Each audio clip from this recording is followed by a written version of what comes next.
Hello everyone. I'm going to do a little PowerPoint about communication infrastructure today. The infrastructure I chose was undersea fiber optic cables. These are very large cables that connect different continents with fiber optic communication technology. These things move information like phone calls and internet data. Um, Very large amounts of data very quickly.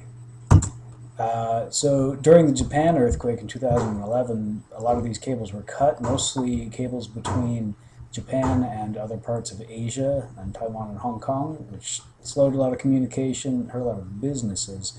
And Japan also served as sort of the jumping point for these cables from the rest of Asia to the United States, so it slowed down communication there as well.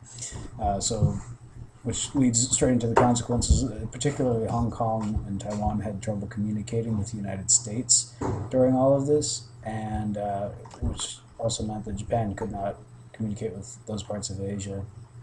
The Japan-U.S. connections were damaged, but they weren't as damaged, and Japan was mostly able to maintain communications between themselves and the United States.